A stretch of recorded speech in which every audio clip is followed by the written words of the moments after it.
Yo, yo, yo, what up? It's your boy Tyler Golem here with another video, and today we are not going to be opening up Mega Shine just yet. No.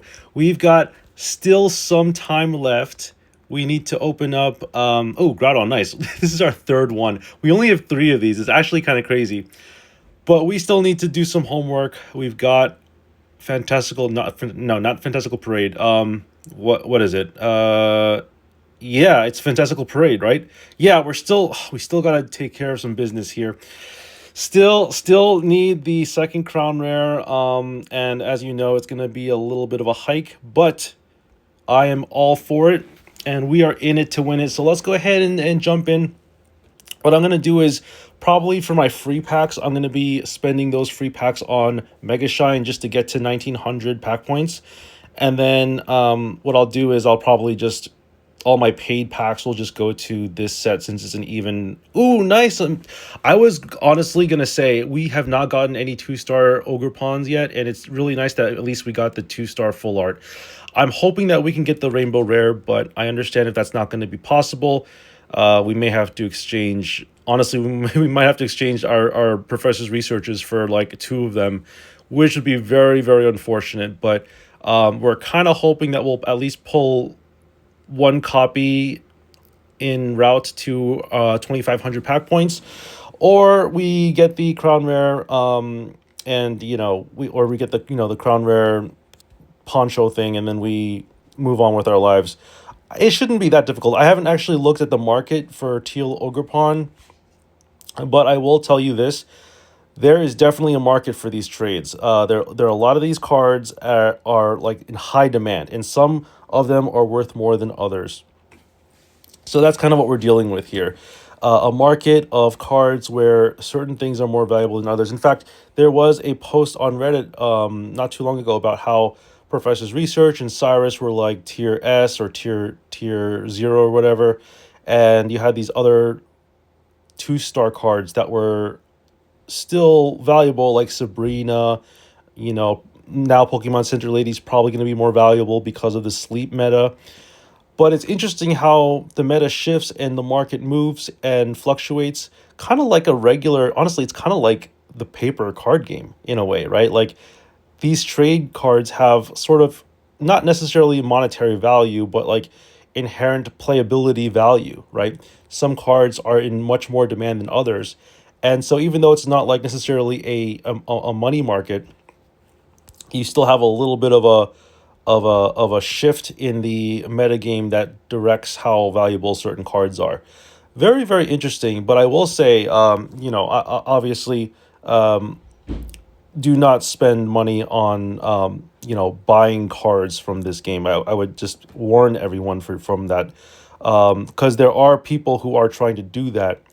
And I think I have to be one of the people, as someone who spends a lot of money, to like put my foot down and be an advocate for the gamers. Do not risk getting your account getting banned or anything like that, right?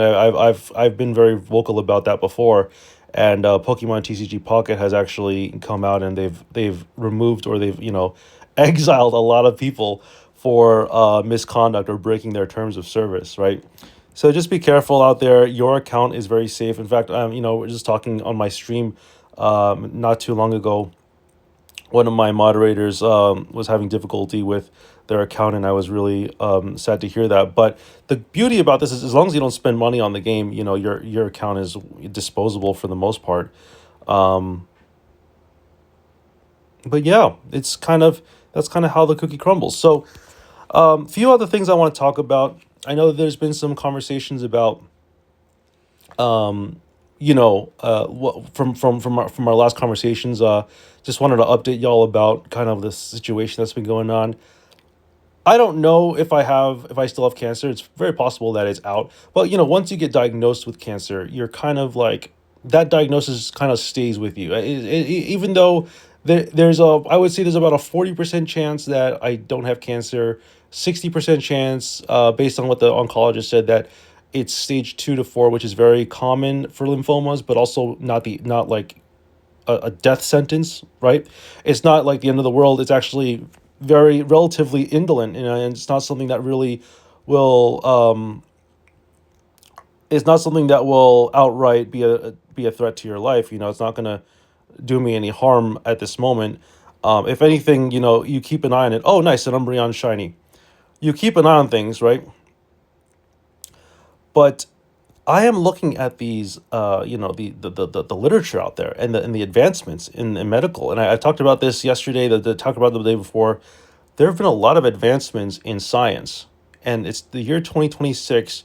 By the time you're watching this, I mean, it depends on how long ago you're watching this, right? You could be watching this video 2027, 2028. As each year goes by, there are more and more advances into cancer research and innovative things that people do. And I'm already seeing on the literature some, like, FDA approved therapies. And here's the thing, and I talked about this in my last video about framing and perspective. It's actually a good thing that I don't need these therapies or options at this time because of how stable I am, right? But it's always good and reassuring to know that these options are available in case it ever comes up that I might need some sort of therapy, right? If there is a treatment out there, it is available, and that's the important part, that you can get treated for these things, and that this is not, a a death sentence is what I would say. So this is a very important concept, and I think it's something that we all have to understand is that waiting and patience is, we talk about how patience is a virtue, right? And how, like, for example, I'm being patient waiting on getting 2,500 pack points to get my last poncho. I am being patient waiting on the PET scan in a month, because if I get the PET scan now, as the doctor said, there's a very high chance of a false positive, meaning that they detect something on the PET scan, but it's actually just the fact that I had surgery recently and there's a lot of cell activity, there's a lot of inflammation going on. So it's very likely that the PET scan would show up even though there's not anything there necessarily, right? So it is a little bit tricky, and it's something that we have to be mindful of, is like always following your doctor, listening to your professionals, and following the protocols of things that are recommended to you. Waiting is part of the deal when it comes to that.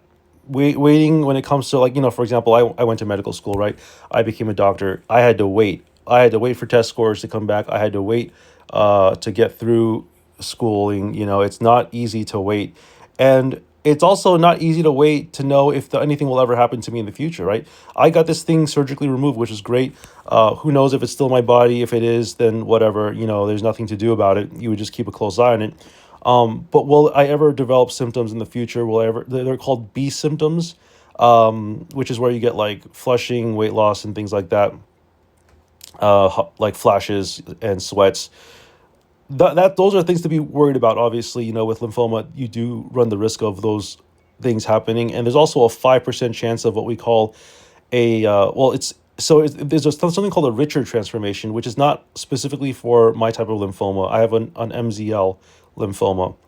But there are certain lymphomas that can have what we call a Richard transformation, where they turn into, it's like a good lymphoma turning into a bad lymphoma. And there's like a 5% chance of this happening out of the lymphomas. And mine wouldn't be called a Richard transformation, but we'll call it a histologic transformation, where the cells change, they mutate, right? So there would be like a small chance of this terrible thing happening. And the good news is that if that ever does happen, there's treatments for it, right? We live in a world where there's solutions to these problems, where we can fix things.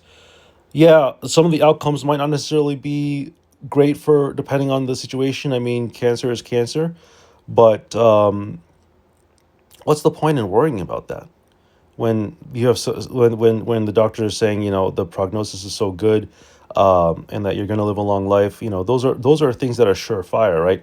The fact of the matter is my blood work has been pretty healthy. My cholesterol is good. I'm also in a very good, I think psychologically it's a very important thing, right? Because I think the psychology of it is actually more important than the actual physical aspects of it, because objectively I'm healthy, relatively speaking, right? Outside of this one chronic condition, the psychological aspect of believing and being okay with a chronic diagnosis like this is important too. having to live with it, and also having to wait. I'm not saying waiting for something to happen, but just the watchful waiting, the observing, the monitoring at home for your symptoms. That in itself is also waiting, and so patience is a virtue. And sometimes good things come to those who wait, but also just waiting in and of itself is virtuous, is something that is, first of all, inevitable, but waiting, reducing the amount of anxiety is also very important, like reducing the amount of stress. uh, you know Eat up time, play games, have fun, live your life, right? Because the truth of the matter is, yeah, I'm looking at all these different clinical trials out there, and I don't even know if I need them. Obviously, it's good to know that there's stuff out there, there's research out there, but it's also reassuring to know that there is research out there, and we're in a time where waiting is actually the best thing to do, and being patient is the best thing to be. And I think that's something that's very important. It's very important to be patient about things. Waiting on test results takes time, whether you're in school, whether it's a medical test, any sort of result. It takes time to progress and to get back to you. These things take time, and waiting, like whether it's to open packs, it's important to wait. And I think that it's such a big part of life, actually. I remember someone telling me once when I was a kid, you spend on average 2 years of your life, like from your entire lifespan, just waiting for things, whether it's waiting in a line or traffic or whatever. Somebody said it was 2 years. I don't know if that's necessarily true, if it's actually 2 years, but if it is, that's pretty crazy, right? If you think about it, like 2 years is a long time. And it could be 3 years. I mean, it depends on what you're doing. But surely, I mean, to put things into perspective again, you spend what, like 40% of your time sleeping? Well, I mean, depends on how long you're sleeping, right? Like 8 hours is like a third of your life. And a lot of people sleep even more than that. Let's see, we got 20 more packs to open. It's yeah, kind of a nothing burger today. But like I said before, there's not much we're looking for. The only other card that I think I would want here, honestly, is the Teal Ogerpon Rainbow Rare, which I still don't have, and I don't know if I'll be able to get. It is unfortunately a very heavily sought after card, and I would probably end up trading it. And I probably end up having to trade my professor's researches for it, honestly, because I don't know how many people would be willing to trade for it. I haven't actually looked at the trade cycles and what people are looking for. Oh, nice. A full art teal ogre map. You know what? I'm not upset anymore because having two copies of this is fine. If I get a rainbow rare, I could probably just trade one of the full arts for it. I mean, I do like the rainbow rares more than the full arts. Some people do like the full arts more, and I guess it really is dependent on the person and the personality and like who you are, right? It depends on personal preference, and the fact that I have two full arts is really great. I'm really happy about that. This was a really good pull, and we'll see what happens. I mean, we've got some time left. This is only technically day one of Fantastical Parade for us, because once we get to 2500, we'll probably be done with this set.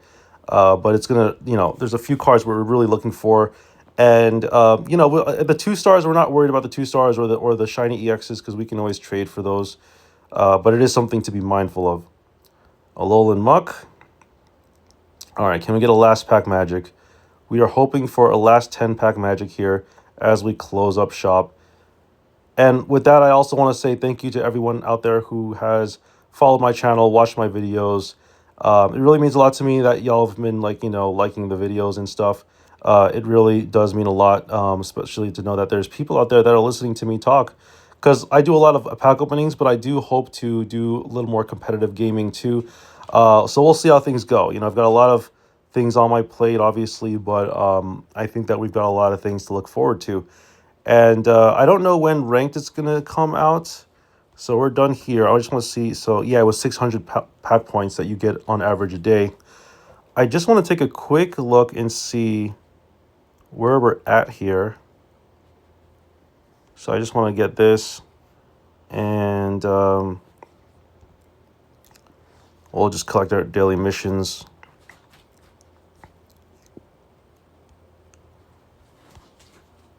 And yeah, don't forget to join the Discord too. We're planning on doing a giveaway on Discord. I'll post a link in the description of this video.